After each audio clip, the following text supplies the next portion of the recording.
안녕하세요. 금나침반입니다. 제가 월 납입 금액이 많으면 반드시 납입 금액을 좀 줄여야 된다고 했죠. 그래야지 생활의 부담이 줄어들고 생활의 부담이 줄어야지 대출받을 확률이 줄어든다겠어요. 그런데 그로 인해서 또 피해보는 부분도 또 있습니다. 오늘은 사례를 하나 들면서 어떤 피해를 보는지 이 내용에 대해서 좀 안내를 해드릴까 합니다. 자, 현재 학원 강사 중에 4대 보험이 적용이 안 된 분들은 전부 다 프리랜서에 속하죠. 이분 프리랜서이시고 약 4년 정도 근무해 연소득은 7,200만 원 정도 되시는 분이에요. 은행에 대출이 2천만 원 있고 또 신차할부로 해가지고 은행에 2,880만 원 그리고 카드론으로 4,500만 원 이렇게 대출을 이용 중인 분이에요. 이분이 저한테 문의를 주신 내용이 뭐냐, 이 카드론이 6개월 거치, 그러니까 6개월 동안 이자만 내고 있다. 3년으로 이제 분할 상환하는 건데, 이게 다음 달부터 이제 원금하고 이자를 같이 내게 된다.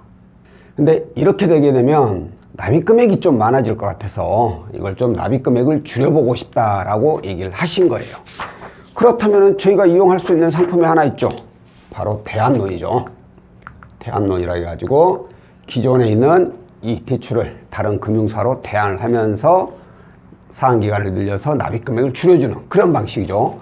이 대안론으로 저희가 가지를 해봤더니 다행히 4,500이 대안이 가능하고 여기에 플러스 또 2,500만 원이 추가로 가능하다고 나왔어요. 근데 이분은 추가 자금은 난 필요 없다. 오로지 이것만 대안하면 된다 해서 이 4,500만 원만 대안한데, 이 4,500에 대한 금리가 11.5%가 적용이 됐어요. 프리랜서 치고는 뭐 신용점수가 좋긴 하지만 좀 낮게 그래도 잘 형성이 된 거죠. 그럼 중요한 게 현재 이용하고 있는 카드론 이자잖아요. 이 카드론의 이자는 현재 13.4%입니다. 그러면은 13.4%, 11.5%니까 몇 프로입니까? 거의 2% 가까이, 정확히 1.9%인데 이자도 낮아졌어요. 그러면서 월 납입 금액이 얼마냐? 월 납입 금액이 약 63만 원 정도 됩니다. 그러면 이 카드론의 경우에는 이제 분할 상환하게 되면 이게 월 얼마냐? 이게 월 이렇게 하게 된 경우에는 하면은 약 152만 원 정도가 돼요. 그럼 152만 원에서 63만 원까지 낮췄으니 거의 뭐 3분의 1은 아니어도 3분의 1 가까이 납입 금액이 줄어든 거예요. 채무자 입장에서는 본인이 원하는 내용이죠. 그런데 제가 아까 그랬죠. 이렇게 되면 납입 금액이 줄어들지만 여기에 손해보는 내용도 있다. 이게 어떤 내용일까요? 자, 만약 이분이 카드론 이렇게 이용을 했어요. 그냥 3년 분할로. 그럼 월 150으로 해가지고 납부를 하게 돼. 그러면 총이자, 여기에 따른 총이자가 얼마나 납부가 될까요? 총이자가 이렇게 납부하게 된 경우에는 약 990만 원 정도가 납부를 하게 됩니다. 그런데 이걸 63만 원으로 낮췄다. 그러면 총이자가 약 3,100만 원 가까이 돼버립니다. 아니, 이자도 더 2% 가까이 낮춰졌는데 왜 이렇게 총이자가 이렇게 많아질까요? 이유는 간단하죠. 자, 이건 3년이에요. 3년 분할. 3년만 납부하면 다 끝나. 근데 이건 뭐냐? 10년입니다. 10년간 납부해야 되는 거예요. 무려 7년이나 더 납부를 해야 돼. 7년이나. 그러다 보니까 월 납입 금액도 월 납입 금액이 줄어들지만 총이자는 어마어마하게 많이 늘어버린 거죠.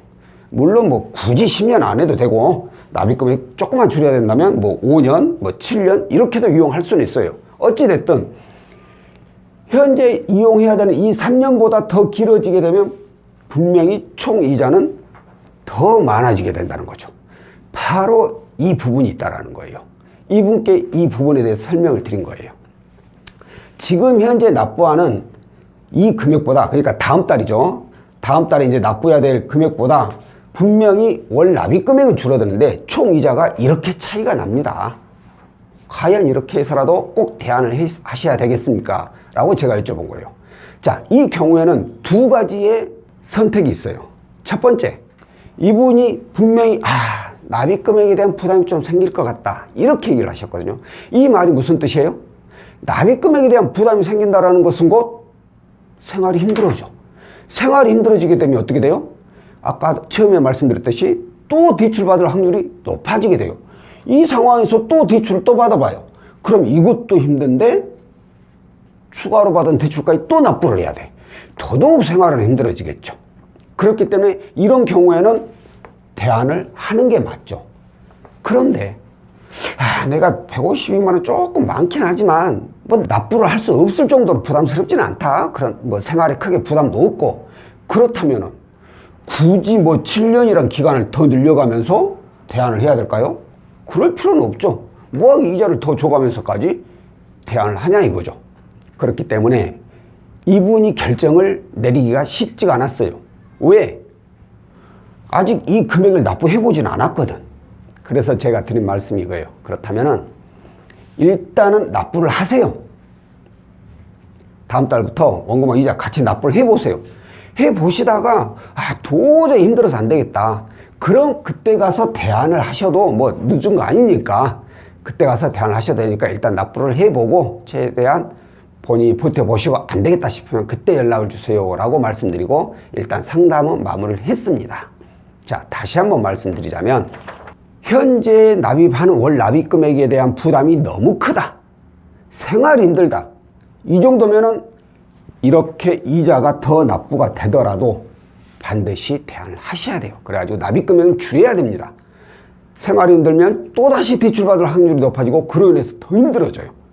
그런데 내가 조금 힘들긴 하지만 이거 뭐 크게 부담이 갈 정도는 아니다, 그렇다면 일단은 그대로 이용을 하세요. 괜히 이자 더 많이 내가면서 대안할 필요는 없거든요. 그렇게 이용을 하시다가 이제는 안 될 것 같다, 더 이상 생활이 이어가질 못하겠다, 힘들다, 그때 가서 대안을 하셔도 돼요. 다만 그 사이 신용관리는 잘 하셔야죠. 신용관리 잘못해가지고 또 신용점수 하락하거나 뭐 그래버리면 이자는 더 높아지니까. 자관 어찌됐든 일단은 한번 본인이 부딪혀보고 버텨보고 도저히 안 되겠다 싶으면 그때 하셔도 늦지 않으니까 무조건 대안을 해야 되겠다라는 생각보다 일단은 부딪혀 보시고 나서 결정을 해도 늦지 않습니다. 자, 오늘 내용은 여기까지고요. 다음번에 또 다른 내용으로 찾아뵙도록 하겠습니다. 고맙습니다.